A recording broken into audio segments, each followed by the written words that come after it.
the entertainment bullseye every week with her hard riding.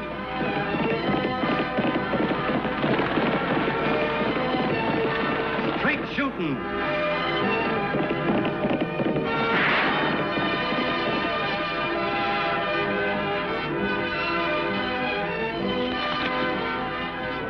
And suspense.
Sort of slipped. Yeah, sort of.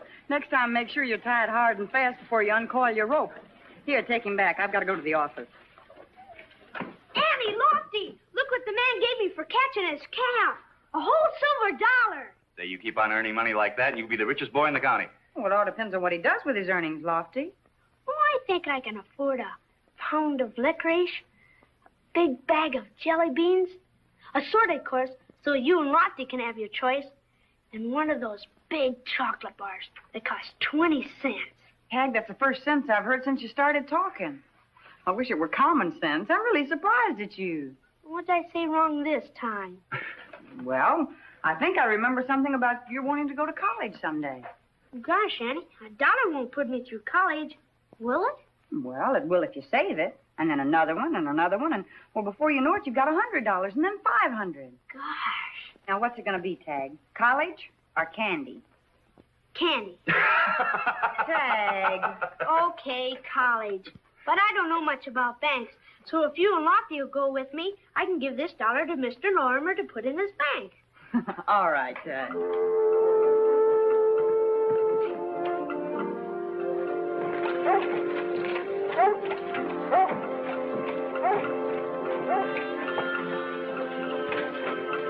Believe me, Mr. Lorimer, this is one part of being a bank examiner that I don't like. But the safety of the depositors must come first. Yes, of course, Mr. Pollard, I understand that, but this whole thing just leaves me flabbergasted. Well, if I were you, I'd try and keep it quiet. News like this gets out, you could have a run on the bank. Now, everything will be all right if you'll just give me a little time. Time? Mr. Lorimer, I'm afraid the most I could promise would be 5 days. Goodbye, sir. Oh, Mr. Hadley, good afternoon. Good afternoon, my. After what I just heard, I want my money out of this bank.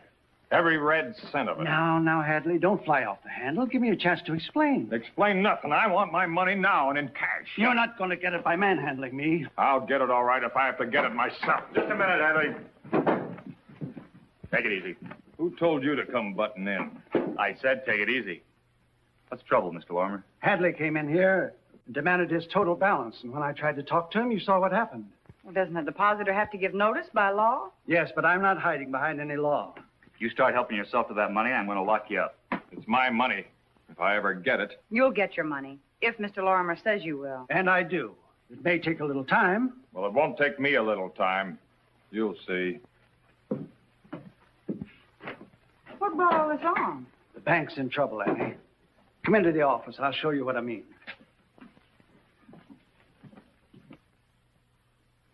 And this is not a genuine government bond.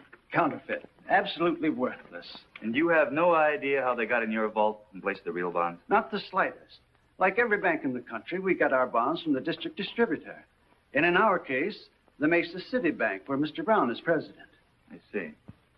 And nobody but you opens the bond drawer in the vault? No, I keep the keys with me all the time. Just the same, I still want to put my dollar in your bank. Tag, right now, that's the nicest thing anyone could say to me. I'm going to try to make up the loss. But to do so, I'll have to sell my own holdings. And if I'm forced to sacrifice them in the sale to meet a deadline, I won't get 50 cents on the dollar. Not enough to save our depositors from a heavy loss. I've known a lot of men, decent ones, too, that wouldn't go that far. If they'd just give me a little more time. But if they start a run on the bank now, we'll all be wiped out.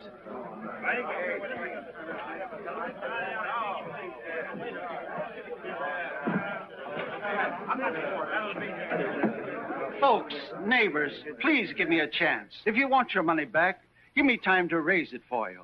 Don't demand it all now, because if you do, there's no way of anyone getting it. What'd I tell you? I knew he'd say that. It's our money. I say we better get all we can before he loses all of it. Henry, you say wait, but how long? Well, Bertha, that's hard to say. A few weeks, maybe longer. A few weeks, maybe longer. Oh, but I must have my money this week or I'll lose all my cattle. Listen, friends, you all know what happens when cattle stampede. An awful lot of them get hurt. Well, the same thing can and will happen here. It isn't as though the bank were cleaned out. Mr. Lorimer can cash a lot of checks, providing they're not too big. Why don't you give him a chance to raise all the money that he owes you? Fine chance of that. Look, why don't you all go back home and figure out the least amount of money that you'll need for, say, a week, and then come back. And Mr. Lorimer will cash all of your checks for you tomorrow. Oh, sure. By tomorrow, Lorimer will be 100 miles away. I say it's our money. Let's get it before Lorimer steals the rest of it. Yeah, Stanley, I heard just about enough on you. If they paid you what you're worth, you shouldn't have 10 cents in this bank. I'm going in.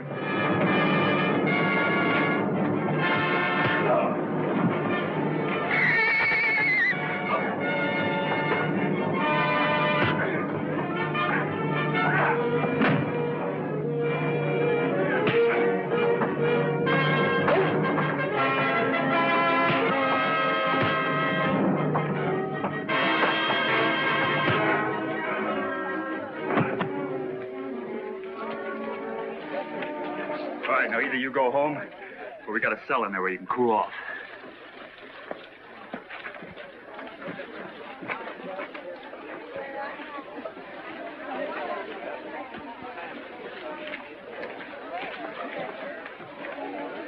Please don't cry, Bertha. I can't help it.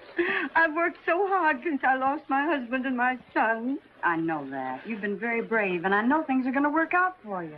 How can they? That cattle loan I've got with High Simmons comes due to after tomorrow. You know High. He ain't going to wait a week. He'll have my whole herd over at the slaughterhouse. Bertha, you're not going to lose your cattle to High Simmons. Tomorrow, when you find out how much money Mr. Lorimer can give you, figure out the rest and then come tell me. You, Annie? Mm-hmm. Tag and I have a little saved up that we won't be needing for a while. At least not until he goes away to college. That's right, Mrs. Davis. You come tell us, and you're welcome to it. Oh, Annie.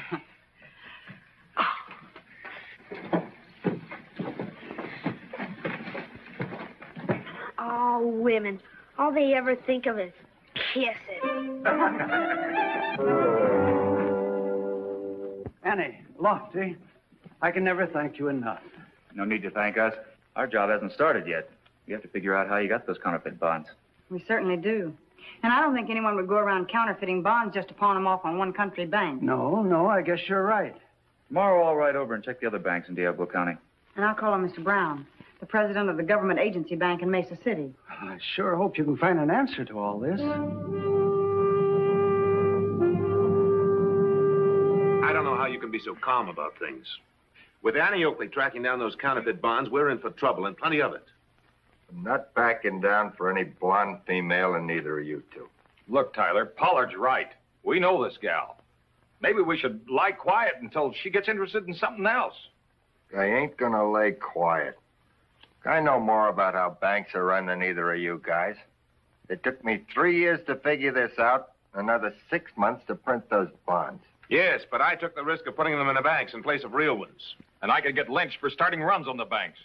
We're not going to quit now until every bank in the county is busted and I can buy them in for 10 cents on the dollar. Is that clear to you both? Let me tell you something, Mr. Tyler. Banks aren't the only buildings with bars on the windows. You don't say. Yes, I do say. I also say I'm getting out of here.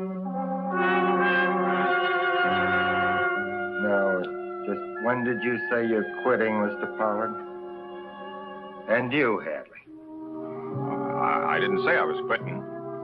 Good. Then let's forget what just happened and get down to business.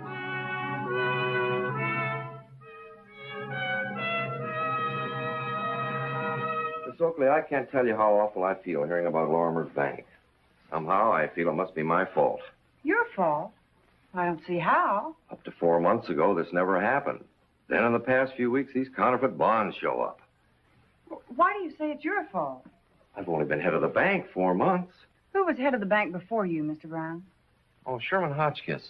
Went up to Denver one weekend. Poor fella. Telegram came back he'd been killed. You mean murdered? Oh, no. It was an accident. Then when I took over the bank, we checked the books, found some irregularities, a few $1,000s unaccounted for, but no counterfeit bonds. They showed up only recently. Well, then you don't think there's any connection between Mr. Hotchkiss's irregularities and the bonds? Oh, none at all. I wish there were. I might not feel so conscience-stricken. Well, I appreciate what you have told me, Mr. Brown, and if you do find out any information, please let us know at once. I certainly will. Thank you very much. Goodbye. Goodbye. Tag said you wanted to see me, Annie. Oh, yes, I do, Mr. Lorimer. Sit down. I stopped at the San Juan Bank on my way back today, and something very peculiar was happening. Oh, I'm glad you're both here. You know, right now I can't prove it, but I'm pretty sure that Hadley in some way is mixed up with these counterfeit bonds. I don't see how he could be. He hasn't been in the bank 3 times in 3 months. Maybe not, Mr. Lorimer, but that's exactly what I was fixing to tell you. Well, to make a long story short, I checked the banks over Clarkstown, Cherokee, and Bison Falls today. Have they found some of the bonds, too? Only the Clarkstown Bank. And after their examiner left, a man answering Hadley's description came in there, too, and demanded all his money. Well, did you get a name and address on the man, Lofty? Yeah. The name he gave was Harmon. And the address, here's the strange thing. Post Office Box 119, Diablo. Box 119? Well, that's the same address that a man calling himself Hawley used when he opened a large account at the San Juan Bank. Then it is Hadley. 119 is the address he gave me, too. Unless it's some sort of coincidence. It's no coincidence, Mr. Lorimer, believe me. Someone is trying to bankrupt the banks around these parts, and Hadley is mixed up in it. Can't you arrest him? No, not yet. At least we have an idea where to start looking. Well, we'll keep watching the post office when he gets back in town. Then we'll follow him and see where he lives and see who's mixed up in this with him. Well, thank you. Oh, Lofty. This is only a woman's intuition, but I think the accidental death of Hotchkiss should be investigated in Denver. Annie, this is only a man's hunch, but I think you're trying to send me there. Oh, but you'll love it in Denver, Lofty. Not when I'm worried about you here. Well, then you hurry on back, and I promise to stay out of trouble. You know, for you that won't be easy. Oh.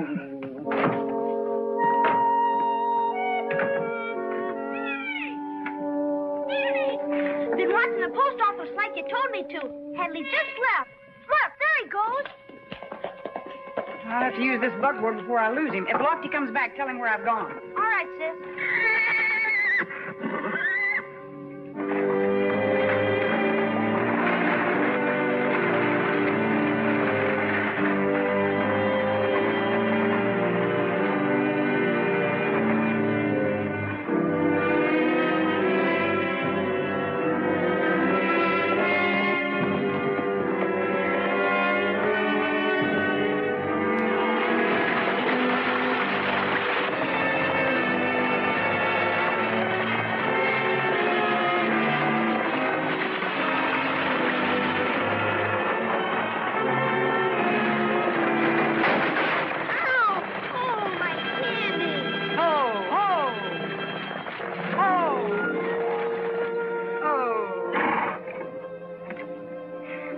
Oakley.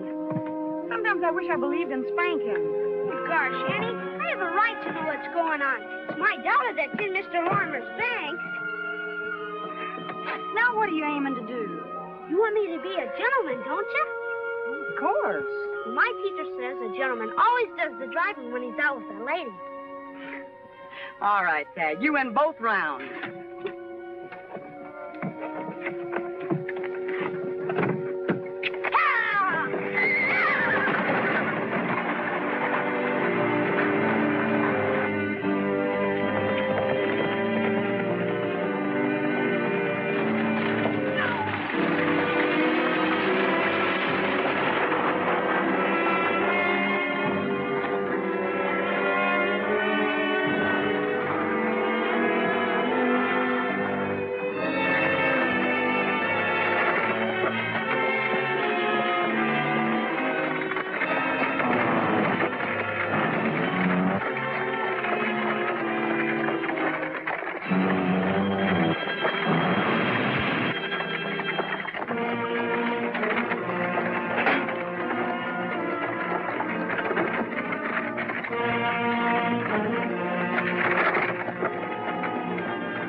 Looks like he rode down a prairie dog hole, like Alice in Wonderland.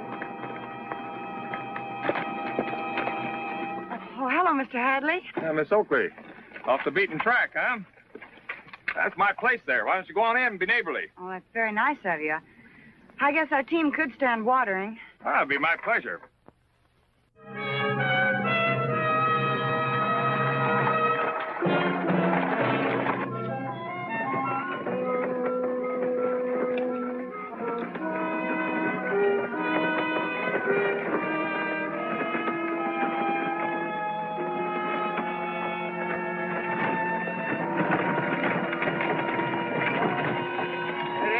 Mr. Hadley, I see you brought home some visitors. Oh, yes, Mr. Tyler. This is Miss Oakley and her brother. Happy to know you, miss. Son, I'm Mr. Hadley's hired hand. Hey, why don't you go inside and set a spell while I water your team? Oh, that's very kind of you, Mr. Tyler. Well, look at all that hay. Yeah. You know, like the folks say, make hay when the sun shines? Well, we had a mighty hot, sunny summer. Thank you. Mr. Hadley, there's some cold, fresh milk in the house. Yeah, maybe we can find some chocolate cakes for the young man. Yeah. That'd be swell. I'll take care of your team, don't worry.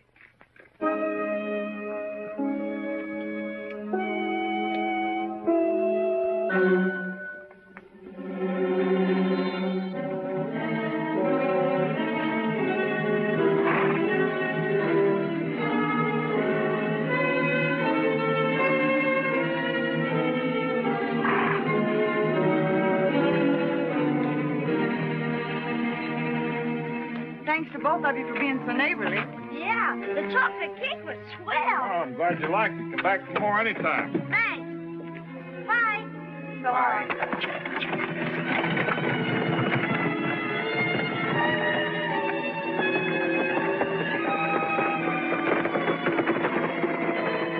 They won't be coming back.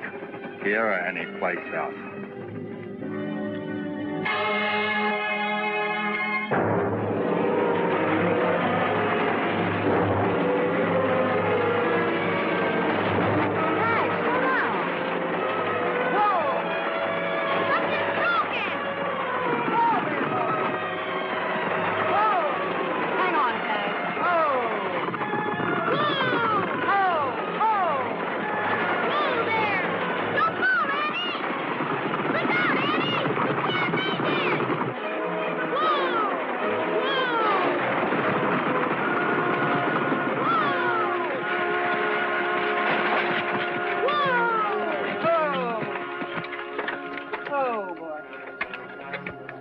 That's what I call kind of close. Yeah, for a minute, I was almost scared. Yeah, but just for a minute. What do you think was the trouble, Annie? Oh, wait, let's see. The line broke, and you can see why. It's been cut about 3/4 of the way through by a real expert. The pull of the team frayed the rest, and then it separated. Now, who do you think would do a thing like that? A man that calls himself Mr. Tyler. He said he'd take care of our team. Well, when we get this fixed up and get back and find Lofty, there's a team of men back there that we're going to take care of, and right. Well, if I had any doubts before, Annie, just trying to kill you and Tag sure ends it. Yeah, what about that Mr. Hotchkiss you found out that didn't die in Denver? Probably nowhere else. Now I'm sure he's still alive somewhere. This whole thing is being engineered by somebody who knows banks, and Hotchkiss knows them very well. Well, your guesses have all been right so far, Annie, but we can't prove a thing. Not until we find Hotchkiss. He wouldn't dare be in this county. Somebody would recognize him. Not if he wore a full beard with eyeglasses. You mean like Mr. Tyler? Right. And we'd better get out to Hadley's place right now, but they still think we've been killed.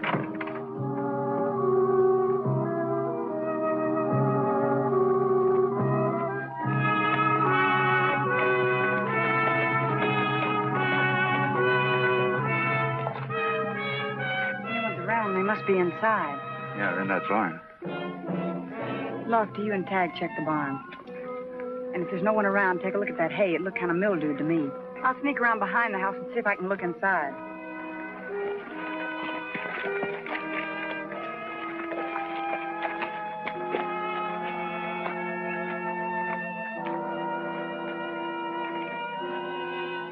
So you're still scared.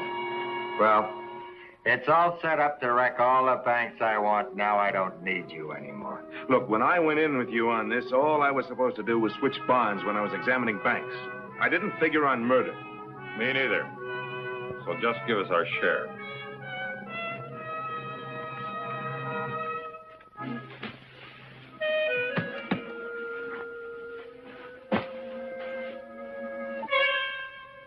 What do you say, Lofty? Might be engraving tool, Tag. Give me that lantern. Well, I'm crossing the border. You won't have to worry about me talking. If you ever do talk, you never will again. My knife works just as well on throats as it does on harnesses. Hotchkiss, I should have turned you in when I found you stealing bank funds in Mesa City. Now you're trying to pawn the phony bonds off on us. Get out of the way, Hadley. This time, Mr. Hotchkiss is really going to die. Only it's going to be right here, not up in Denver. Look out. That's enough. Carlos, don't. Don't. Look, I'll give you the real bonds. Stay here, Tag. What's the meaning of this? Probably means that you and your friends will spend the next 20 years in the federal penitentiary. What happened, Annie? Tyler or Hotchkiss or whatever his name is got away. I'll find him.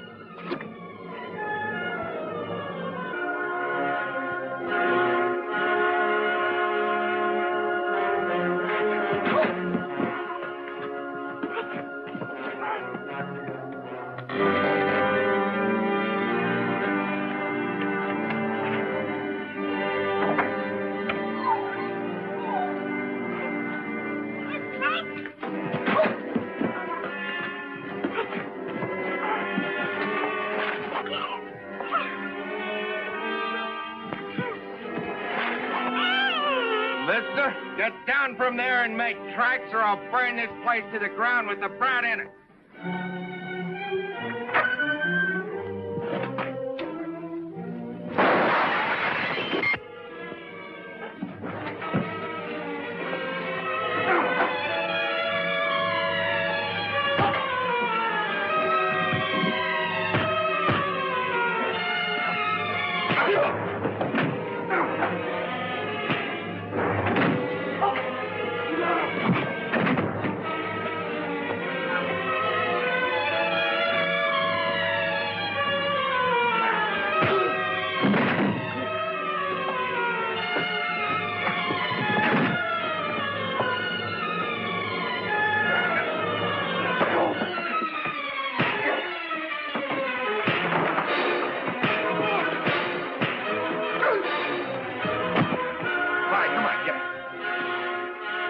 Hey, the bonds were made right here.